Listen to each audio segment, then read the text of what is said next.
Hello hi everyone, क्या हाल-चाल? My name is Adil Ali. और आज का जो वीडियो है और आज का मौज़ू है वो बहुत ही इम्पोर्टेंट है। ये जो मेरा वीडियो है ये मेरा फर्स्ट वीडियो है एंड इस चैनल को बनाने के पीछे बहुत मेहनत लगी हुई है। और इस चैनल को बनाने का मकसद ये है कि लोगों को एक राइट नॉलेज प्रोवाइड की जाए। It is a platform that you can present yourself and you can get more knowledge from it. जैसे हम जानते हैं, लाइफ के कुछ ऐसे पहलू हैं जिनके ऊपर हम नज़र नहीं रखते और कुछ ऐसे पहलू हैं जिनके ऊपर हम सारी ज़िंदगी फोकस करते हैं, काम करते हैं और बहुत सारी अचीवमेंट्स के बाद लेकिन लाइफ के कुछ ऐसे पहलू भी हैं जो कि रह जाते हैं। उनके ऊपर आज उनको डिस्कस करने के लिए मैं ये वीडियो बना रहा हूँ और इस तरह के टॉपिक्स मैंने चूज़ किए हैं जो कि आपके लाइफ में आपको हेल्प कर सकें।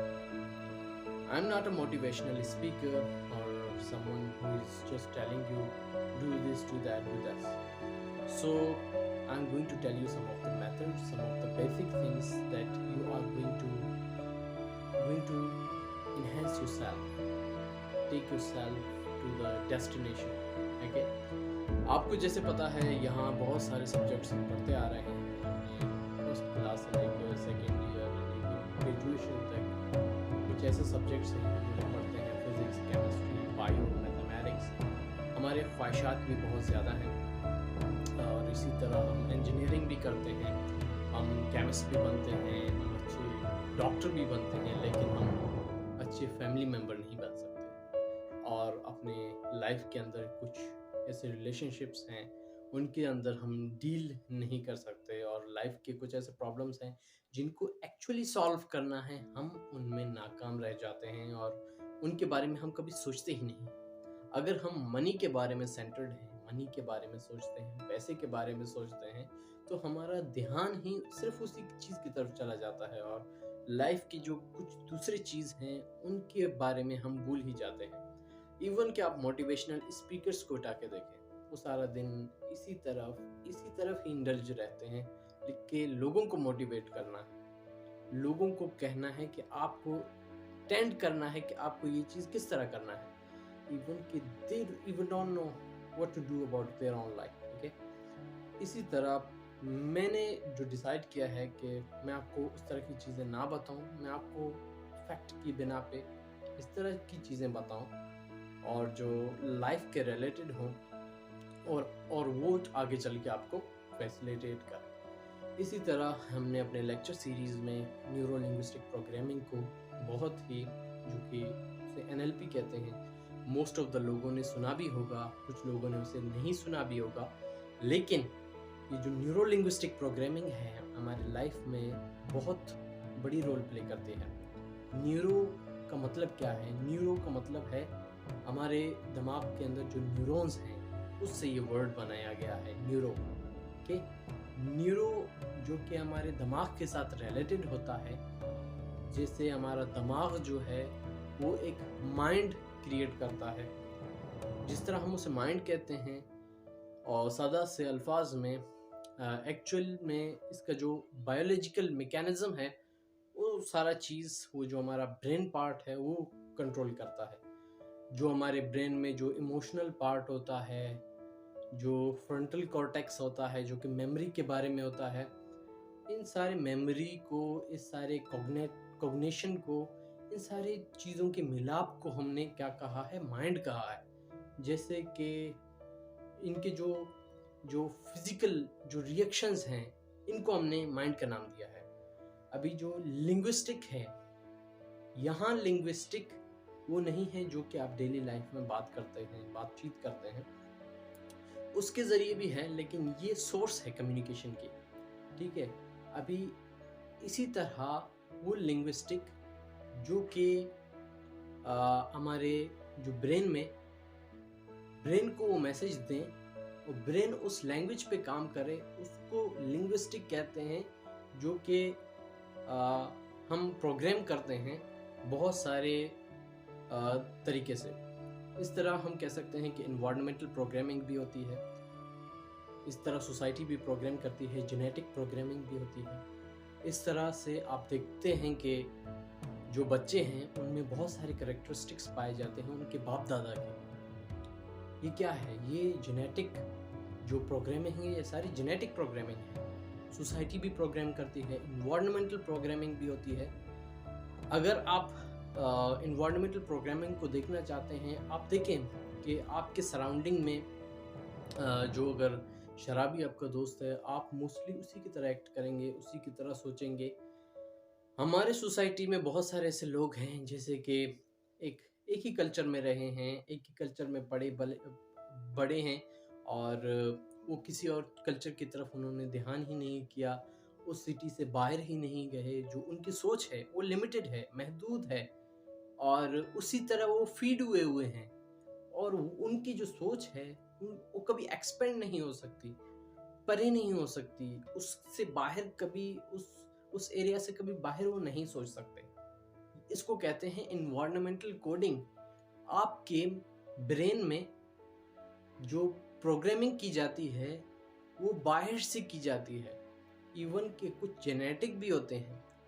ये 3 टाइप के होते हैं, जैसे मैंने कहा, इन्वायरमेंटल प्रोग्रामिंग, सोसाइटी की जो प्रोग्रामिंग होती है, और जेनेटिक प्रोग्रामिंग जो कि आपके बाप दादा से चलती हुई आती है। ये सारी चीज़ें हैं जो कि आपको बिल्डअप करते हैं, आपको मैच्योर बनाते हैं। ऐसे बच्चे आपने देखे होंगे कि वो अपने एज से पहले बहुत सी चीज़ों के बारे में अवेयर हैं। इस तरह के भी लोग आपने देखे होंगे जो अपने बुढ़ापे में होंगे, लेकिन उनको इवन के बेसिक ट्रेड्स नहीं आते उनके लाइफ के, कि कुछ ऐसी चीज़ें हैं जो कि रिलीजियस चीज़ें हैं जिनको करनी चाहिए। अगर आप उन्हें नहीं करेंगे आप बीमार हो जाएंगे। जो फिजिकल होती हैं, इवन कि उन्हें वो चीज़ें भी नहीं पता। तो ये क्या है? This is a centralised culture, जिसे हम कहते हैं कि एक कल्चर में रहे, उसी कल्चर में उसी तरह के सोच, उसी तरह के जो फीडबैक्स उन्हें हासिल किए, उसी तरह के स्टिमुलाई उन्हें मिले, उसी तरह के रिस्पॉन्सेस देना वो शुरू हो गए। This is all about the neuro linguistic programming. इसको समझने की कोशिश करें। अगर आपको किसी तरह एक एक्सटर्नल इन्फ्लुएंस मिलता है, उसके ऊपर आप एक्ट करना शुरू कर देते हैं, ठीक है? आपको चाहिए कि इन सब की जो कि स्टिमुलाई है, इन सब चीज़ों को अंडरस्टैंड करने की ज़रूरत है। न्यूरो लिंग्विस्टिक प्रोग्रामिंग आपको ये बताती है कि एक स्टिमुलाई आ रहा है, इसके ऊपर किस तरह आपको एक्ट करना है, आपका रिस्पॉन्स किस तरह का होना चाहिए। न्यूरो लिंग्विस्टिक आपको ये बताता है कि आप एक ही कल्चर में ना रहें, आप अपने कल्चर के बाहर सोचें। अगर आप अपने कल्चर के बाहर जाके देखेंगे, किताबों को पढ़ेंगे, डिस्कवर करेंगे, तो फिर आपकी नॉलेज एक्सपेंड होगी। अगर आप अपने नॉलेज को एक्सपेंड नहीं करेंगे तो क्या होगा? आपकी जो लाइफ की जो बेसिक ट्रेड्स हैं वो आपको नहीं आएंगे। अगर आप एक केमिस्ट हैं, आपको लाइफ के पहलू के बारे में नहीं पता, तो आपको कुछ भी नहीं पता। ऐसे भी डॉक्टर हैं जो कि आपके पास आते हैं और वो खुश इखलाकी से आपके साथ बात नहीं करते। तो इस तरह के प्रॉब्लम्स होते रहते हैं, और वो लाइफ के सिचुएशंस को उस तरह नहीं समझ पाते, उस तरह कॉप अप नहीं कर पाते। एक अच्छा इंजीनियर एक अच्छा पेरेंट नहीं हो सकता। एक अच्छा न्यूरो लिंग्विस्टिक प्रोग्रामर अच्छा पेरेंट भी हो सकता है, एक अच्छा इंजीनियर भी हो सकता है। ये मैं आपको बताने की कोशिश कर रहा हूं कि लाइफ के बारे में जानना कितना जरूरी है। अगर आपको पता चल जाए कि मैं फीड हो रहा हूं अपने इन्वायरमेंट से, मैं फीड हो रहा हूं अपने सोसाइटी से, सोसाइटी मुझे फीड कर रही है, मुझे मेरी कोडिंग कर रही है, जैसे मेरे जीन में कोडिंग हुई है मेरे बाप दादा से, इसी तरह जो इन्वायरमेंट है वो भी मुझे प्रोग्रामिंग कर रही है मेरी, ताकि मेरी न्यूरॉन्स हो जाएं, न्यूरॉन्स के अंदर वो जो बिलीफ सिस्टम मेरा स्ट्रांग हो जाए। जब आपका एक बिलीफ सिस्टम आपके सोसाइटी ने इन्फ्लुएंस करके बना दिया, अगर आपकी जेनेटिकली कुछ बिलीव्स बन गए, ठीक है, इसके बाद जो आपका जो बिलीव होता है उसको चैलेंज करना नामुमकिन हो जाता है।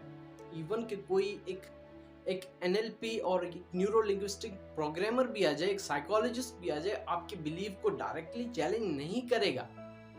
किस तरह नहीं करेगा? क्योंकि आप उसके साथ अटल रहेंगे। अगर कुछ भी हो जाए, आप मर भी रहे हो, तो आप उस बिलीव को नहीं छोड़ेंगे।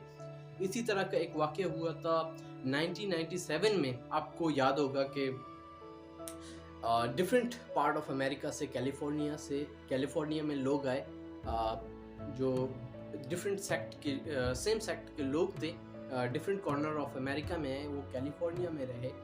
उनमें से एक बंदे ने उनको पॉइजन प्रिपेयर करके दी, जो कि वो सारे लोग थे, इन्होंने सेम कलर के टी शर्ट्स पहने हुए थे, सेम कलर के ट्राउजर्स और शूज़ पहने हुए थे। जब ये इन सब की एज 40 से 50 तक थी और उन सब की एक बिलीफ सिस्टम थी, वो पता नहीं क्या थी, और उनमें से एक बंदे ने उन सब के लिए पॉइजन प्रिपेयर किया और सब ने अपने आप को बैकपैक्स में डाला और उन सब को उस बंदे ने पॉइजन दे दिया। उसके बाद वो मर गए और इस बंदे ने भी अपने आप को उस बैकपैक में पैक करके पॉइजन उसने भी ले ली। तो इसके बाद वो भी मर गया। तो इस तरह के बिलीफ्स को कौन चैलेंज कर सकता है? अभी फिर हमें पता चला कि ये लोग क्या थे, साइकोपैथ थे।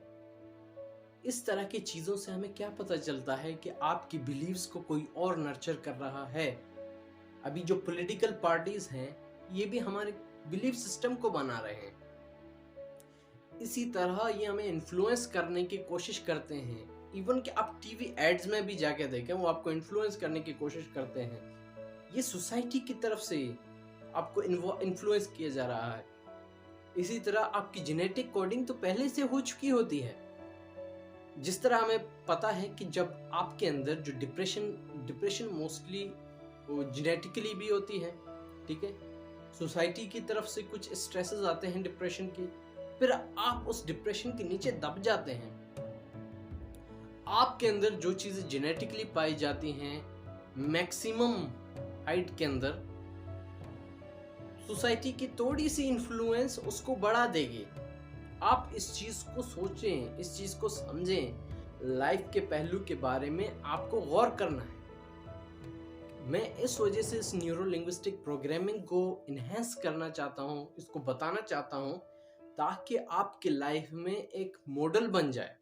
जब आपके लाइफ के बारे में एक मॉडल बन जाए, आपको समझ आ जाए क्या चीज़ राइट है, क्या चीज़ रॉन्ग है, किस चीज़ की तरफ हमें इन्फ्लुएंस होना है और किस चीज़ की तरफ हमें इन्फ्लुएंस नहीं होना, तो फिर आप एक्ट करेंगे अपने गोल्स की तरफ कि we are to do whatever we are told by the neuro linguistic programming। मैं आपको बताता चलूं कि न्यूरो लिंग्विस्टिक का जो फादर है, इन्वेंटर है, जॉन ग्रिंडर और रिचर्ड बैंडलर। इन्होंने सेंटा क्रूज माउंटेन में इन्होंने क्या किया, इस न्यूरो लिंग्विस्टिक प्रोग्रामिंग को इन्होंने इन्वेंट किया। एक्चुअल में इनकी अपनी कम्युनिकेशन मॉडल बहुत वीक थी। इन्होंने चाहा कि हम लोगों को मदद करें, उनको फैसिलिटेट करें। पहले तो खुद को फैसिलिटेट करना चाहते थे, उनकी अपनी कम्युनिकेशन मॉडल ख़राब थी। फिर बाद में इन्होंने सोचा कि क्यों ना हम इस मॉडल को लोगों के साथ भी शेयर करें, ये आपको बहुत ज़्यादा फ़ायदा पहुंचाएगी। Wish you all the best, see you in the next session. अल्लाह हाफ़िज़।